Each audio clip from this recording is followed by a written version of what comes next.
Tuluyan nang inirekomenda ng Philippine Army na isalang sa court martial si Colonel Rody Mungao kasunod niya ng pagbawi ng kanyang suporta kay Pangulong Bongbong Marcos na ipinost niya sa kanyang social media. Sakaling mapatunayang nagkasala, posibleng matanggal sa serbisyo si Mungao. Narito ang aking report.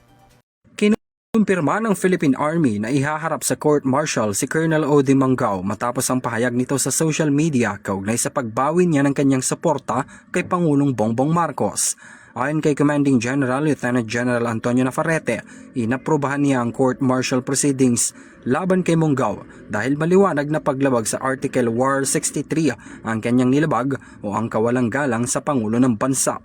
Nakasaad sa naturang batas na sinumang sundalo na magpapakita ng kawalang respeto sa Pangulo, Pangalawang Pangulo, Kongreso at sa kalihim ng tanggulang pambansa ay maaaring maharap sa pagkakaalis sa serbisyo. It is, siyempre, Article of War yun. 63. Disrespect. Ang ano doon is yung disrespect to the President. Una na rin sinibak si Mungao noong January bilang commander ng training support group sa ilalim ng Army's Training Command kung saan may mga standards din na sinusunod ang mga sundalo. Binigyang diin ng pamunuan ng militar na ang disiplina at katapatan sa chain of command ay nananatiling pundasyon ng institusyon. Sakaling mapatunayang nagkasala, posibleng matanggal sa serbisyo si Mungao at maaari rin madagdagan ang sentensya sa kanya depende sa magiging pinal na desisyon at utos ng court martial batay sa bigat ng kanyang naging pahayag at aksyon. Those are speculations na pinapatahimik natin. We have our standards as military, part of the military organization. No? Yung kay Colonel Mungao, he did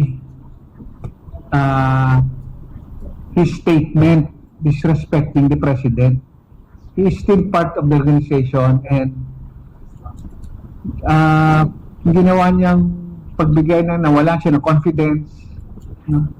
So he has to face this an investigation for this. Nasa kanyang New Year's break noon ang opisyal nang ilabas ang kanyang pahayag sa social media at kaagad rin sumailalim sa kustodiya ng training command at humarap sa investigasyon. Si Mungao ay nasa uniform service ng halos 34 na taon. Para sa EuroTV News, ako si Henry V. Nicolas, sumasaludo sa bawat Pilipino.